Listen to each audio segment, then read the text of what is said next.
हाँ जी, अब आप लोग को 1.2 हमने खत्म कर दिया था पिछले लेक्चर में। अब आपको 1.3 दो फलनों का संयोजन, कंपोजिशन ऑफ टू फंक्शन।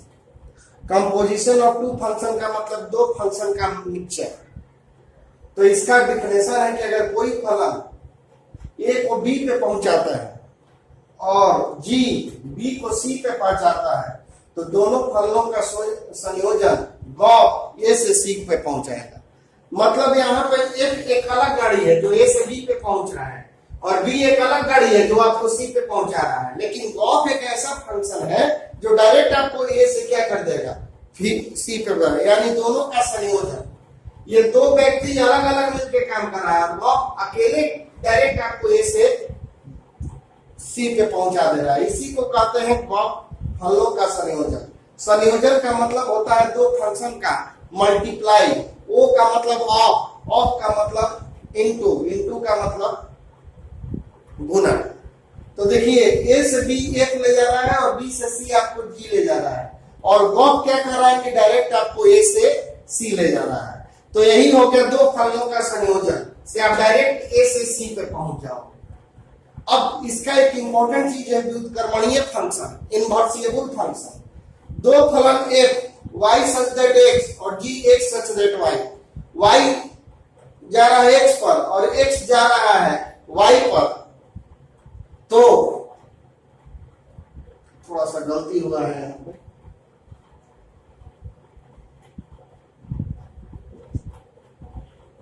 हाँ जी देखो, यदि दो फलन f such that x tends to y तथा g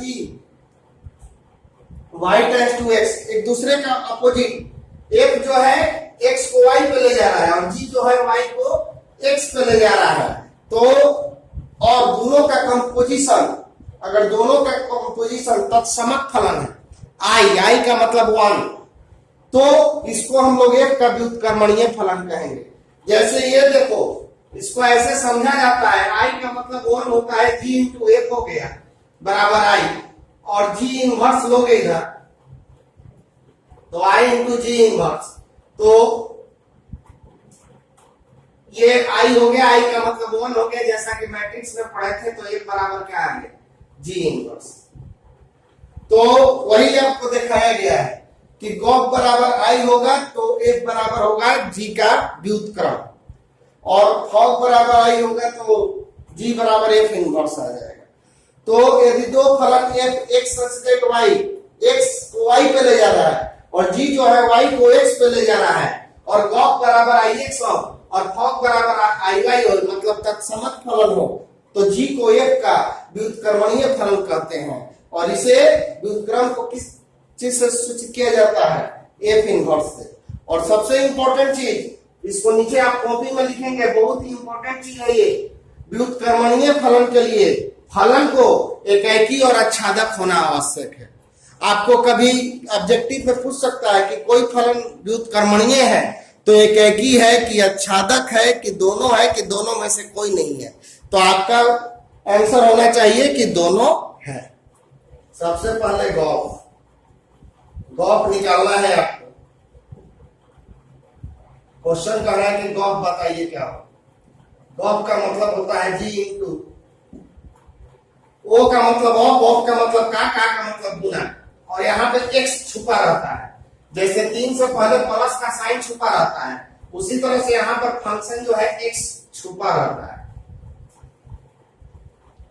अब g इंटू एफ एक्स, सुनिए ये फंक्शन f है तो ये वाला वैल्यू कहलाएगा x और ये वाला वैल्यू कहलाएगा y, और y का ही नाम हम पिछले भी एक्सरसाइज में बताया है कि fx है, यानी ये वैल्यू x है तो ये वैल्यू fx है। तो g सबसे पहले x रखो, x के जगह पे क्या रखोगे 1, तो ये s है तो ये fx है, तो ये 1 है तो क्या हो गया f1 हो गया। तो f1 का वैल्यू क्या आपका आ गया, f1 का वैल्यू 2, ये आपका x है तो ये आपका gx है। तो g2 का वैल्यू कितना है 3, नहीं समझ में आया हो, एक बार फिर से समझा जाए। गो जी इंटू एफ एक्स, यहां से चालू करो। फंक्शन एफ ना है तो एफ वाला में एक्स, तो एफ वाला में एक्स क्या है 1, तीनों को लेंगे, पहले इसको ले रहे हैं।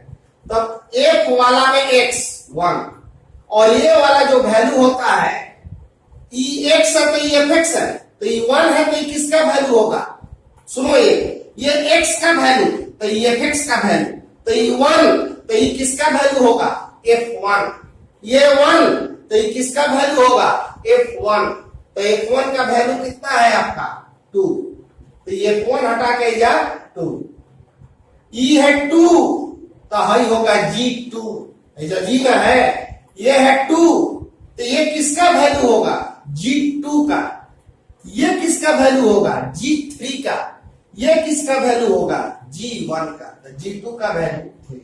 फिर एक और आइए, अब की एक्स लीजिए,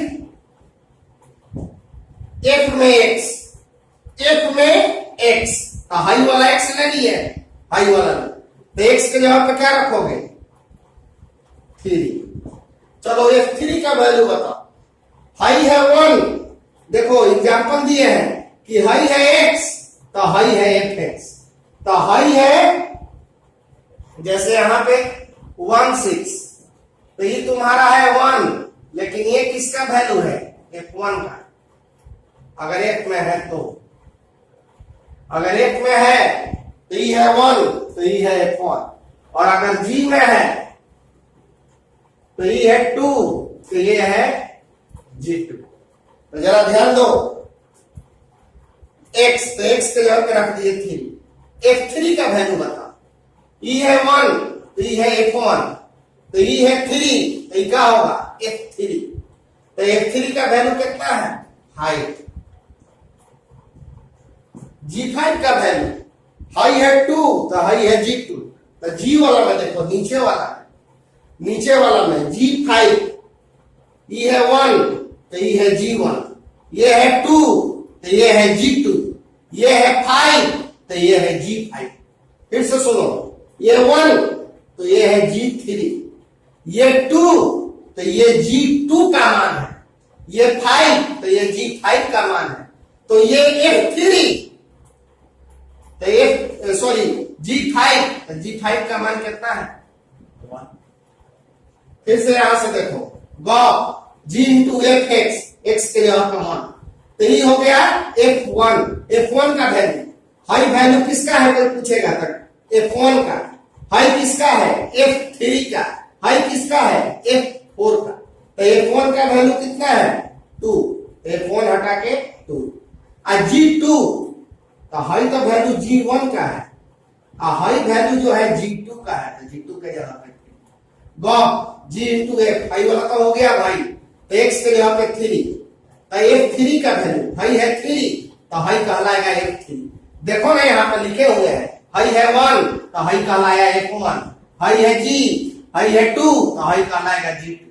तो यहाँ पे f1 का वैल्यू, तो f1 का वैल्यू सॉरी f3 का वैल्यू, f3 का वैल्यू कितना है हाई, g5 का वैल्यू ये है 5 तो हाई है g5, कैसे 2 है तो g2 तो 5 g5 का वैल्यू। फिर अब निकालिए,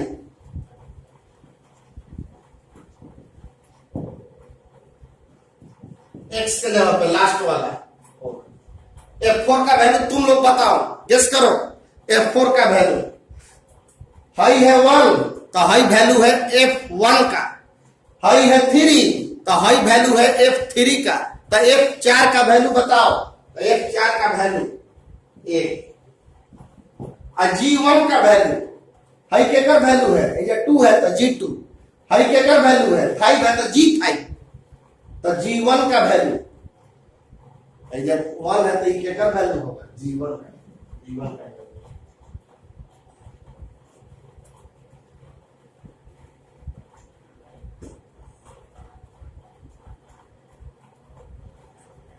f प्लस GOH का वैल्यू क्या है R, और O प्लस GO इसका भी वैल्यू क्या है, दोनों का R है, इसलिए अब देखिए पहला सवाल का एलएचएस बहुत आसान क्वेश्चन है, लेकिन ये काम तभी कर सकते हैं जब आपका प्रांत और सम प्रांत दोनों आ रहा। तो ए प्लस जी ओ एच, ओ का मतलब होता है ऑफ, ऑफ का मतलब होता है का, और का मतलब होता है गुना, और एक्स तो इधर छुपा रहता है। ओ का मतलब ऑफ, ऑफ का मतलब का मतलब गुना, और यहाँ पे एक्स छुपा रहता है। अब मल्टीप्लाई कर दो एफ एच एक्स और जी एच एक्स, और फिर इसको हम लोग लिख सकते हैं ओ एक्स, और इसको फिर शॉर्ट में लिखेंगे O plus O, R H S आ गया। फिर से देखो F plus G O H, not का मतलब होता है आपका इंटू, इंटू का मतलब का मतलब गुना, और यहाँ पे एक्स छुपा रहता है, जैसे प्लस का साइन छुपा रहता है। अब इसको एक बार इससे मल्टीप्लाई कर दिए, एक बार इससे कर दिए, फिर इंटू हटा के नॉट लगा दिए, इंटू हटा के नॉट लगा दिए, और एक्स फिर हटा दिए, छुपा हुआ है, यहाँ पे है, लिखो चाहे मत लिखो, और आ गया। और दूसरा भी आपको जस्ट उसी तरह से प्रूव कर देना है। इसका दूसरा सवाल आपको होमवर्क। हाँ जी बच्चों, तीसरा सवाल दो ठो सवाल है, और इसमें दोनों का संयोजन कंपोजिशन निकालना है, गॉप और फॉर्म। और इस तरह का सवाल जबरदस्त इंपॉर्टेंट होता है, इस बार आया हुआ भी है, ये सेकंड नंबर बिहार बोर्ड में, और हर साल हम भी लिखते हैं। जितना इस तरह का सवाल है इस एक्सरसाइज में, गॉप, फॉप, फो, गो, फॉप, ये सब बहुत इंपॉर्टेंट होता है कंपोजिशन वाला, और इसको ध्यान से समझिएगा। जैसे हम पहला के लिए चल रहा है, इसके लिए गॉप, ओ हटा के इंटू, और यहाँ पे एक्स छुपा हुआ है, वो हटा के इंटू लगा दिए, और बगल में एक्स छुपा हुआ है, g into f x. F x का वैल्यू देखो तो कितना है, एफ एक्स का वैल्यू पहला सवाल में क्लियर नजर आ रहा है, मॉड एक्स। एफ एक्स का वैल्यू है आपका मॉड एक्स। बच्चों जी एक्स है तो 5x माइनस 2, अगर जी एक्स है तो आप क्या बोलोगे 5x माइनस 2, अगर जी वाई रहेगा तो क्या बोलोगे 5y माइनस 2, जी जेड रहेगा तो क्या बोलोगे 5z माइनस 2।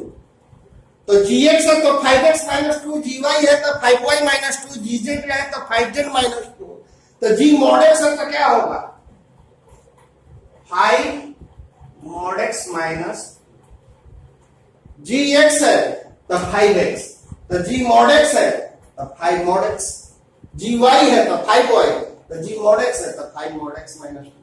इसका ग्राफ निकल गया। अब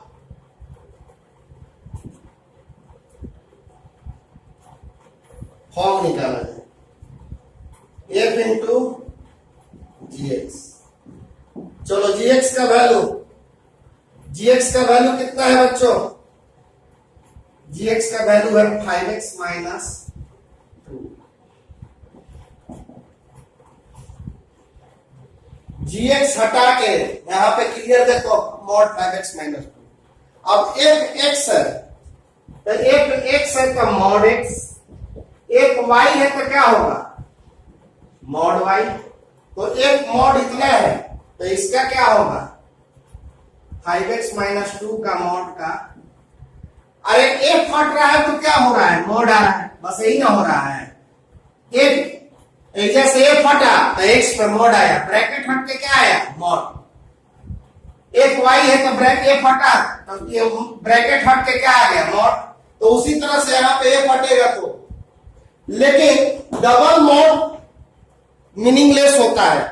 जैसे -2 का एक मॉड रहे या 2 को मॉड रहे, इसका वैल्यू 2a होगा, तो डबल मॉड मीनिंगलेस होता है, इसलिए इसका वैल्यू हम लोग 5x माइनस 2 ही, डबल मॉड से कोई फर्क नहीं पड़ने वाला है, उसका वैल्यू जस्ट का 10। 2 नंबर सवाल होमवर्क दे रहे हैं, अगर इसको बनाएंगे तो हम अगले वीडियो में बना के भेजेंगे, क्योंकि बहुत इंपॉर्टेंट क्वेश्चन है। लेकिन हम चाहते हैं कि आप इससे पहले हमको बना के मैसेज कीजिए, और बस 2-4 बच्चा मैसेज कर रहा है, वही बच्चा खाली बार बार रिपीट मैसेज कर रहा है, क्या और बच्चे नहीं पढ़ रहे हैं। सब लोग मैसेज कीजिए। तो ये 2 नंबर सवाल मैं अगले वीडियो में बनाऊंगा, लेकिन आपको मैं कहूंगा कि इसका आंसर हमको शाम तक भेजिए। इसका fx बराबर दिया हुआ है 4x प्लस 3 6x माइनस 4, सिद्ध करना है 4x बराबर x और 1 का प्रतिलोम निकालना है। ये भी इंपॉर्टेंट क्वेश्चन है। 4x बराबर x जबरदस्त इंपॉर्टेंट क्वेश्चन है। 4x बराबर x निकालना है। LHS 4x हम लोग इसको 1 इंटू fx लिखेंगे और fx का वैल्यू रखो 4x प्लस 3 6x माइनस 4। हमने 4x प्लस 3 6x माइनस 4 और इतना बड़ा चीज को आप लोग मान लो y।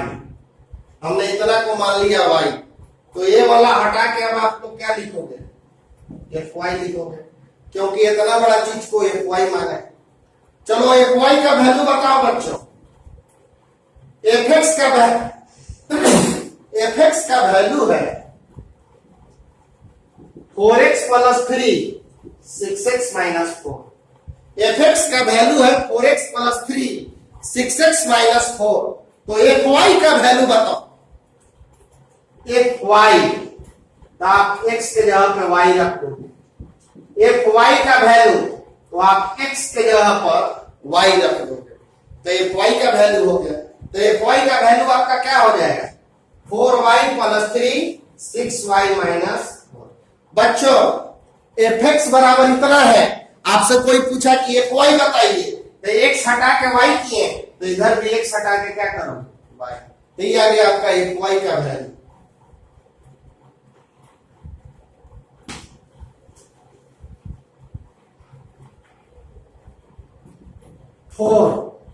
y का वैल्यू लिखो, तो y का वैल्यू देखो ये है ना, y का वैल्यू यहां पे घर 4x plus 3 6x minus 4 plus 3 6 4x plus 3 6x minus 4 minus 4।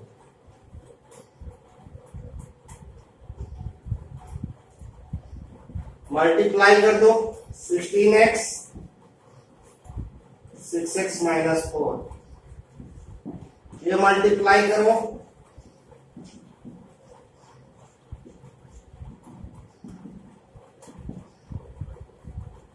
चलो एलसीएम लो।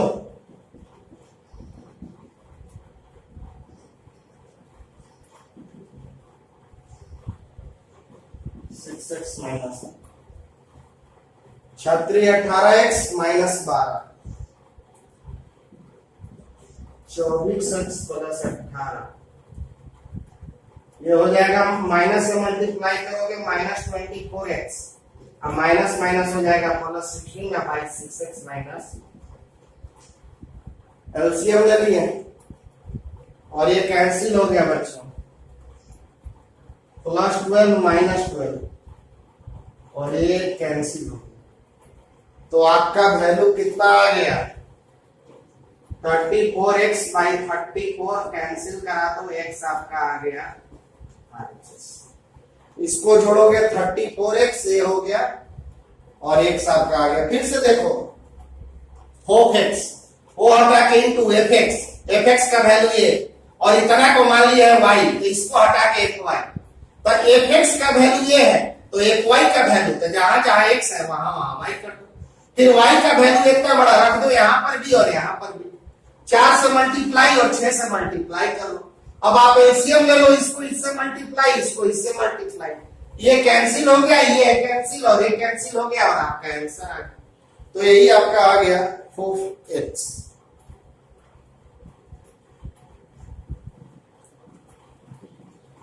इसी का सेकंड नंबर, प्रतिलोम फलन कैसे निकाला जाता है उसका तरीका सीखिए। माना कि fx बराबर y, fx बराबर मान लो y, तो y बराबर आ गया 4x प्लस 3 और 6x माइनस 4। y बराबर आ गया आपको 4x प्लस 3 और 6x माइनस 4। मल्टीप्लाई करो तो 6xy minus 4y 4x plus 3। y मान के आप x का वैल्यू निकालेंगे 6xy minus 4x 4y plus 3। x common 4y plus 3। तो x का value 4y plus 3 6y minus,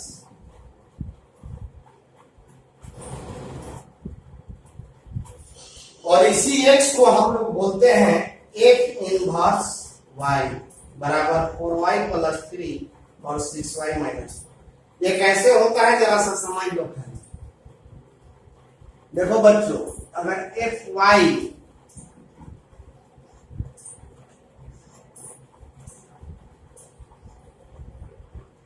y बराबर होता है fx, ये तो आपको बताया। तो f इधर चला आया तो ये क्या होता है f इनवर्स y बराबर x। तो इसको शो नहीं किया जाता है, बस डायरेक्ट लिखा जाता है।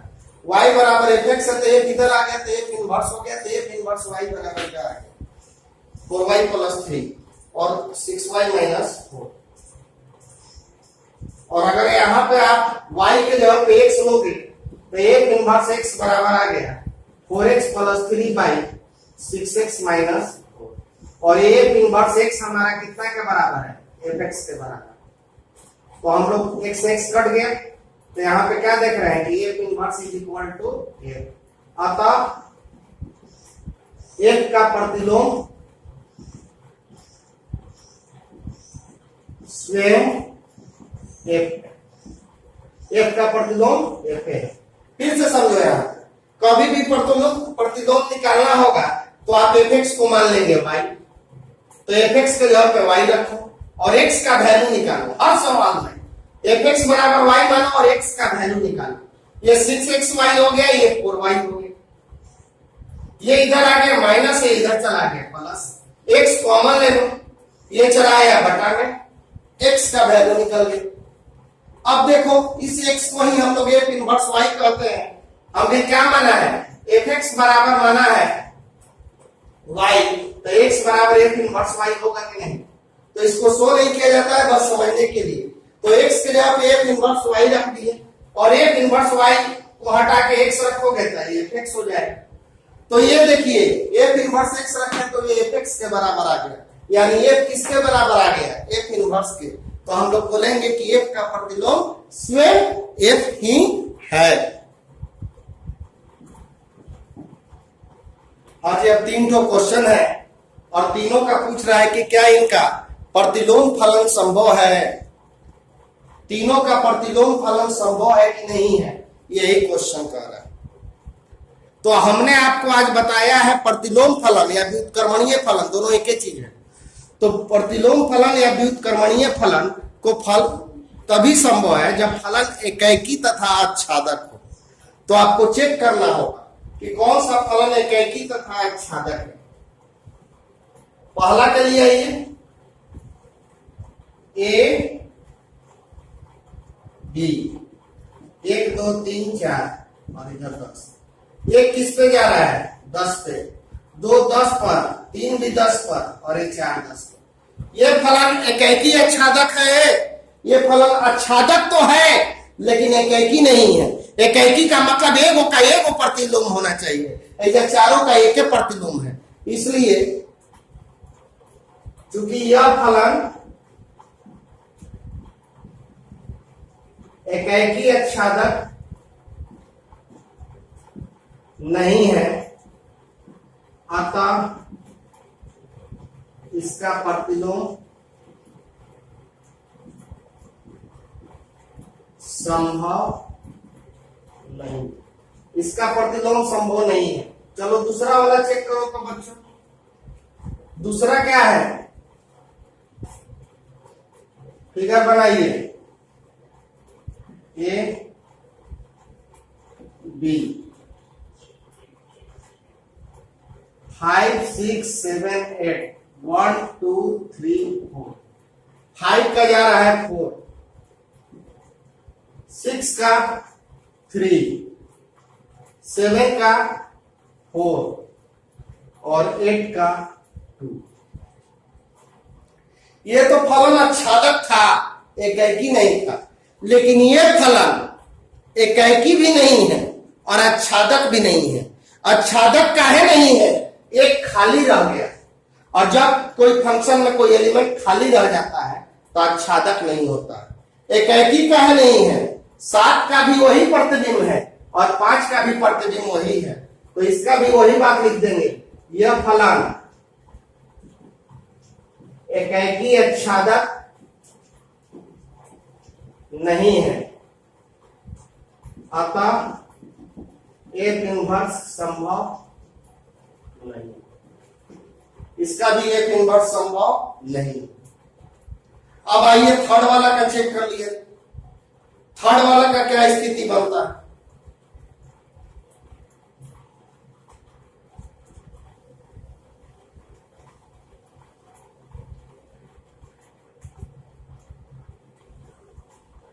ये देखो थर्ड, ए बी, 2 3 4 5 7 9 11 13। 2 का है 7, 3 का है 9, 4 का है 11, 5 का है 2। ये फलन बिल्कुल एकैकी है, एगो का एगो, और कोई भी एलिमेंट खाली नहीं है। ये एकैकी भी है और आच्छादक भी है, अतः इसका प्रतिलोम संभव है। एगो का एगो प्रतिबिंब है और कोई खाली नहीं है। खाली नहीं मतलब आच्छादक है, और एगो का एगो प्रतिबिंब है। तो ये वो वाला फलन में क्या था? एक खाली था, इसलिए आच्छादक नहीं है। और 2 का एक प्रतिबिंब बन रहा है, ये एकैकी नहीं। आपको सिद्ध करना है इसमें कि f जो है एकैकी फलन है और f का प्रतिलोम फलन भी निकालना है। एकैकी है और f का प्रतिलोम। एकैकी के लिए आपको 1.2 में मेथड बताए हैं, x1 by x1 प्लस 2, और f(x2) लोगे तो x2 by x2 plus 2। Image बराबर करो, f(x1) बराबर f(x2), x1 by x1 plus 2, x2 by x2 plus 3। Cross multiplication कराइए, x1 x2 plus 3, x2 x1 plus 2।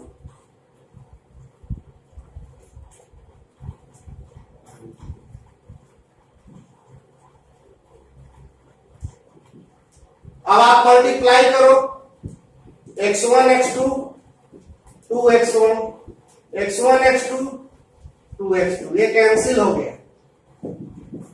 2x1 बराबर आ गया 2x2, कैंसिल करा दो, x1 बराबर आ गया x2। हमने इमेज को बराबर किया, f(x1) लिए तो x1 x1 प्लस 2, f(x2) लिए तो x2 x2 प्लस 2। इमेज को बराबर किया, ऑब्जेक्ट बराबर आ गया। यह फलन एकैकी है। अब आइए प्रतिलोम निकालना।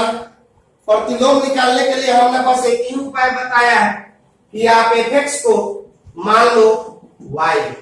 प्रतिलोम फलन के लिए आप f(x) को मान लो y।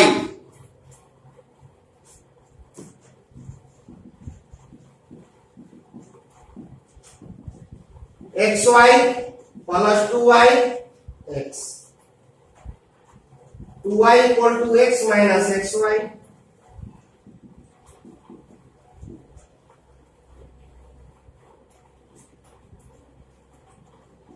To y by 1 minus y बराबर आ गया x, यानी x का वैल्यू आ गया 2y बाई 1 माइनस वाई, और इसी x को क्या बोलते हैं हम लोग?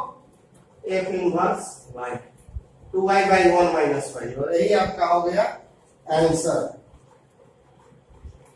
हाँ जी बच्चों, आपको f(x) बराबर दिया हुआ है x² प्लस 4। सिद्ध करना है कि f व्युत्क्रमणीय है और f का प्रतिलोम। अच्छा, इसका प्रांत क्या है? इसका प्रांत है धनात्मक वास्तविक संख्या, और सह प्रांत क्या है? 4 से लेकर अनंत तक। 4 से छोटा नहीं, 4 या 4 से बड़ा, कहां तक? अनंत तक। तो सबसे पहले तो आपको व्युत्क्रमणीय दिखाना है। व्युत्क्रमणीय के लिए हमको एक ही आच्छादक दिखाना होगा। आपको ध्यान रखिए, व्युत्क्रमणीय दिखाना है मतलब फलन को एकाएकी और आच्छादक दिखाना है। व्युत्क्रमणीय दिखाना है, इसका मतलब कि फलन को एकाएकी और आच्छादक दिखाना है। तो देखिए fx बराबर दिया हुआ है एक्स स्क्वायर प्लस 4। fx1 लोगे, fx2 ले लोगे, इमेज को बराबर करो,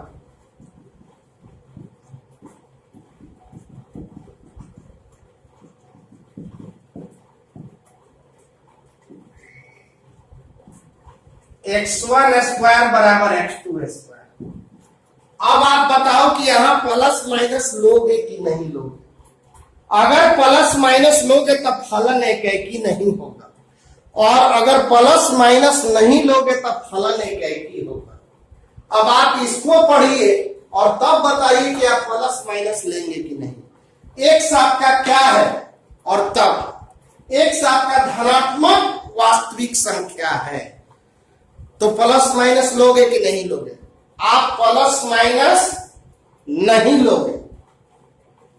पूछोगे सर आपने तो आर के केस में बताया था। यस, आर के केस में बताया था कि प्लस माइनस लिया जाता है, लेकिन यहाँ आर नहीं है, आर प्लस है।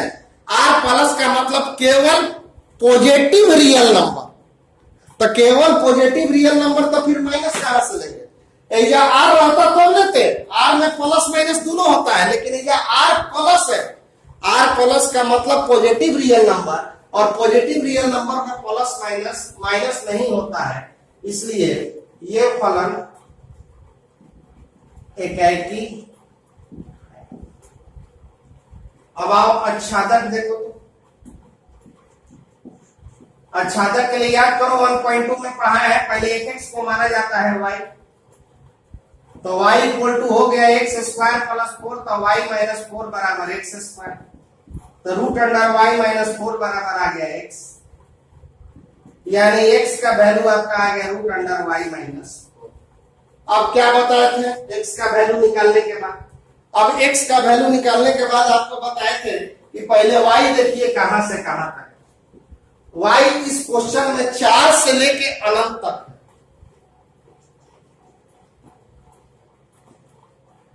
तो रूट अंडर y माइनस 4 का वैल्यू r प्लस होगा कि नहीं होगा? हम क्या आपको सिखाए थे 1.2 में कि y देखने के बाद आप x देखते हैं, लेकिन x का कौन सा मान? In the form of y के रूप वाला। तो x का मान in the form of y है रूट अंडर y माइनस 4। तो अब आप बताओ कि root under y minus 4 positive real संख्या होगा कि नहीं? आपको y क्या लेना है पहले सुन लो। y लेना है आपको 4 से बड़ा, तो y ले रहे हो 4 से बड़ा या 4, तो 4, 5, 6, 6.5, 10, 50 इस तरह का संख्या ले रहे हो। तो इस सब संख्या कोई लोगे तो स्क्वायर रूट निकलेगा, या तो डेसिमल में निकलेगा, नहीं तो इंटीजर में निकलेगा। जैसे तुम 4 लोगे तो 4 में से 4 घटा 0, 0 रियल नंबर है। 5 लोगे तो 5 में से 4 गया 1, 1 का स्क्वायर रूट 1 रियल नंबर है। 6 में से 4 घटेगा तो 2 का स्क्वायर रूट 1.41 रियल नंबर है। तो आपका ये सब वैल्यू लोगे तो इसका वैल्यू या तो 0 आएगा, या इंटीजर आएगा, या डेसिमल में आएगा। यानी हर वैल्यू 4 से बड़ा हर वैल्यू का हम स्क्वायर रूट निकाल सकते हैं। तो यानी प्रत्येक एलिमेंट का प्री इमेज होगा, ऑब्जेक्ट होगा, मतलब कोई भी एलिमेंट खाली नहीं रहेगा। आच्छादक कब होता? नहीं होता जब कोई एलिमेंट खाली रहता। लेकिन 4 से बड़ा कोई भी मान लोगे तो उसका कुछ ना कुछ मान निकलबे करेगा, तो जाके एरो उस पर लग जाएगा। इसीलिए कोई एलिमेंट खाली नहीं रहेगा, यानी कि x किसका सदस्य है? r प्लस का, यह आच्छादक है। और आपको हमने बताया है कि अगर कोई फलन व्युत्क्रमणीय है तो एकैकी और आच्छादक होना चाहिए। तो ये सिद्ध हो गया, ये एकैकी भी है आच्छादक भी है, अतः यह व्युत्क्रमणीय है। ये फंक्शन जो है व्युत्क्रमणीय है। अब इसका ये प्रतिलोम निकाला जाए। अभी हमने सवाल के दौरान ही बताया था कि x का वैल्यू था √y माइनस, और x को ही हम लोग क्या बोलते हैं, f इनवर्स y। तो इसका व्युत्क्रम निकल गया f इनवर्स y। 9 नंबर सवाल देखा जाए। सिद्ध करना है कि व्युत्क्रमणीय दिखाना है, मतलब आपको एकैकी आच्छादक दिखाना है। कोई फंक्शन व्युत्क्रमणीय दिखाना है, इसका मतलब कि फंक्शन को एकैकी आच्छादक दिखाएगा।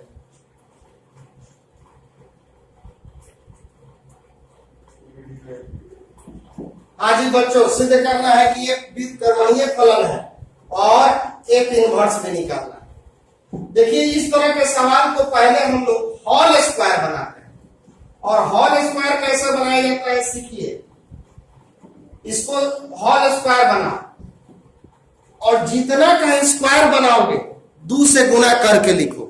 जितना का स्क्वायर बनाओगे उसको 2 से गुना करके लिखो अपना मन से। 2 × 3। आप सोचो तो इसको कितना से गुना करें कि ये चीज आ जाए। ये तो 6 आ ही गया है, तो इसको कौन सी से गुना करोगे? 1 से गुना करना है। अगर कुछ नहीं हो रहा है तो 1। तो जितना का स्क्वायर कीजिए 2 से गुना करके लिखिए। आप सोचो कि कितना से गुना करें तो ये आ जाए तो 1, और जितना से यहाँ पे गुना करोगे उतना से स्क्वायर करो और उतने घटा। तो ये आपका fx बराबर आ गया 3x + 1 का होल स्क्वायर माइनस 6। तो fx1 लोगे तो आ जाएगा 3x1 + 1 का होल स्क्वायर माइनस 6, और fx2 लोगे तो ये आ जाएगा 3x2 + 1 का होल स्क्वायर माइनस 6। अब हम इमेज को बराबर करेंगे।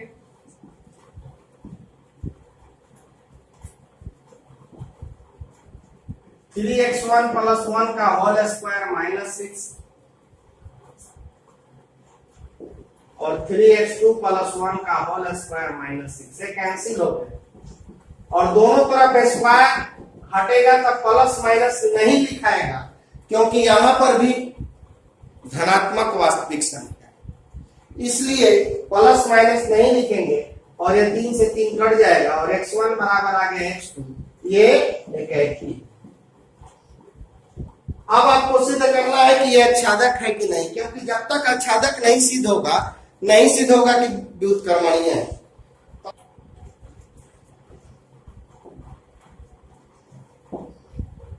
माना कि fx बराबर y, तो y का वैल्यू अभी हमने आपको निकाला है 3x + 1 का होल स्क्वायर माइनस 6।